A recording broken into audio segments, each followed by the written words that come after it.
For San Francisco 49ers defeat the Seattle Seahawks with this win. This is their first 4-game win streak since Russell Wilson has been gone against the Seahawks. And I think the more important thing for this game in the end is this, right? The 49ers got themselves a grimy, dirty, you had to fight for it win.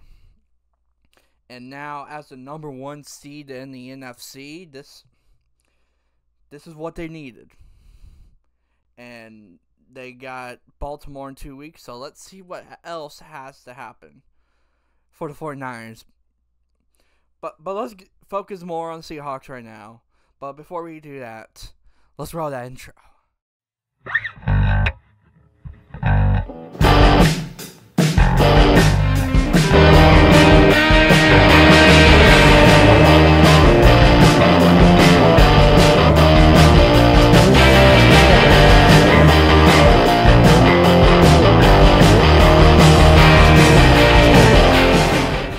Austin Shire once again for another 49ers video.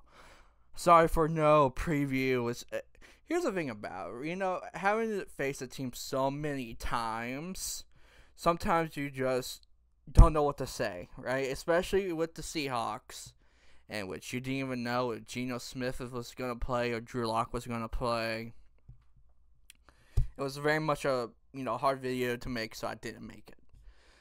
But I can definitely talk about what I saw out there on the field. So let's get into that, right? Offensively, let's start with that, right? First play of the game, Christian McCaffrey, 70-something yards. Jordan Mason goes in for the touchdown. At that point in the game, I thought this was going to be a blowout. Score your 30 points. And, have fun. And, maybe rest some starters. See Sam Darnold. But that didn't happen this game, and I'm kind of glad that it didn't, right? Because you're into the season more. And one of the things that, keeps on, sticking to me in my head, right? Fred Warner is like, we do not have these grimy, dirty wins under our belts. And I think that was this. The Seattle Seahawks defense, gave it to the 49ers. Sure, there were the coverage busts that you expect that the 49ers got, and they scored off of those, but it wasn't consecutive. It took all game to get to the point to get the win, and I'm glad for that, right? Brock Purdy, and let's go, through some of the stars of the game. Brock Purdy, once again, great performance from him. 300-something yards, second game in a row for that. It's going to be interesting to see how the MVP race goes with Brock Purdy. As a guy who just watched Jayden Daniels had to fight media narratives to win the Heisman, I'm seeing a lot of similarities with Brock Purdy.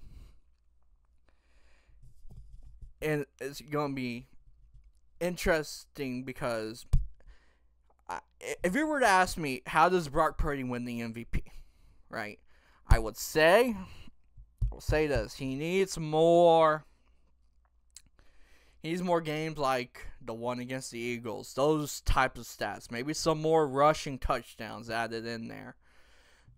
Basically, you got to fight the yak narratives for a team that uses yak. It's going to be an uphill struggle, but if by the end of this year, the San Francisco 49ers are the number 1 seed, undeniably, they are resting starters the last week of the season.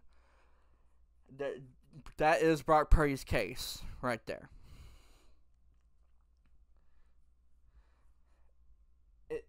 It's just going to be an interesting narrative to watch throughout this year, and I'm going to be covering it. So let's get into more of this, right? Let's talk George Kittle. George Kittle loves to face the Seahawks. Probably because he was almost a Seahawk himself before the San Francisco 49ers drafted him. But anyway, that's the interesting point here. He just shows off against the Seahawks. Great touchdown, great blocking, all types of stuff. You love to see it, and with the way Travis Kelce is playing, you can start talking about that narrative that George Kittle is probably the better tight end out of those two. And yes, just a very interesting game once again from George Kittle. I forget how many yards he is from 1,000 yard you know receiving year. What else is there? Brandon Ayuk had himself some nice catches today. Had a fumble. That was just great defensive playing more than Ayuk being dumb there. But what else is there? Christian McCaffrey, once again, he's what this offense goes through. But I'm kind of changing my even though I say that, I think Deebo Samuel plays a more important role in this offense, right?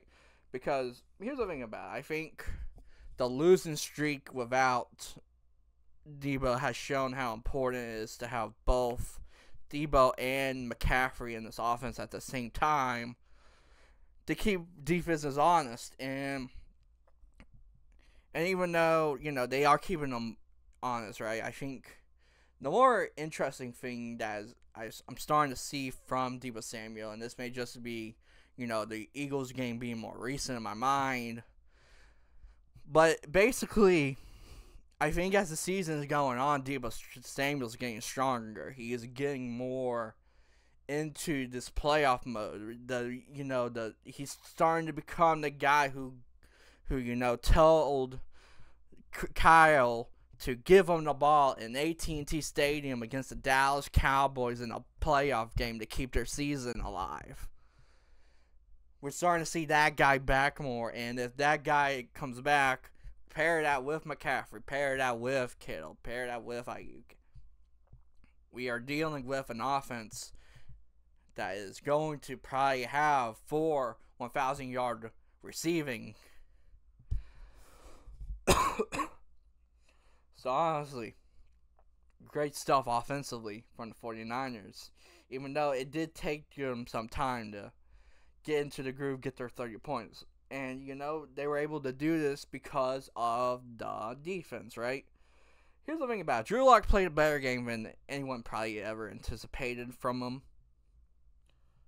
I'll just say that. There was some dumb offensive play calls that put him in dumb positions, and he made some dumb plays himself. That shows why he is the Seahawks backup.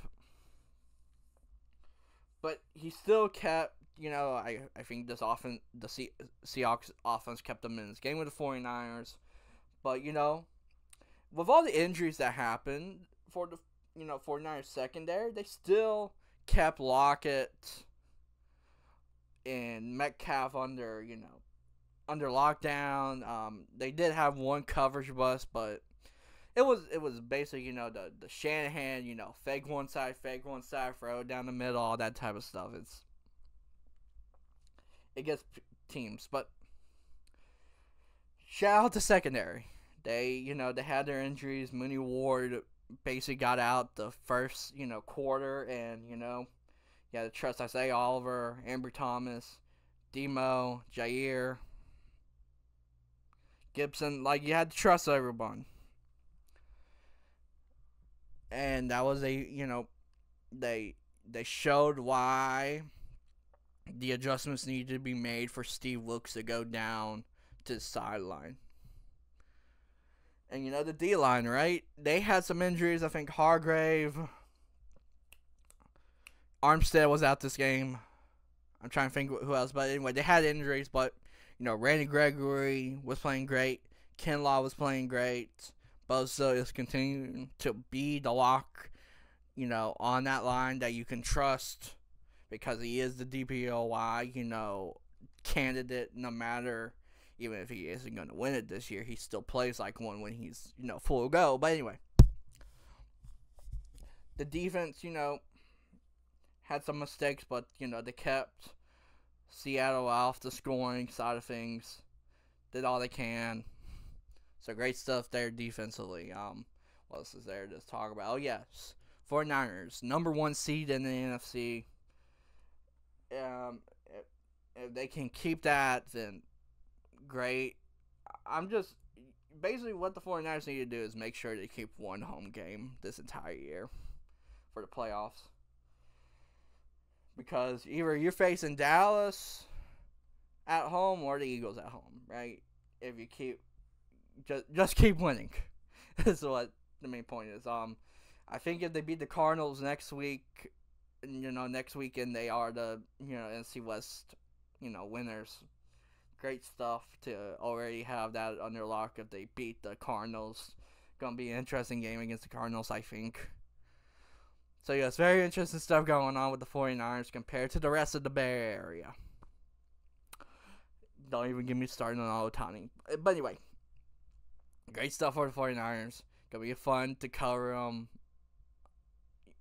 All that type of stuff. So if you enjoy any of this content, like, subscribe, comment. This has been Dawson Shard, and I will see you guys next time.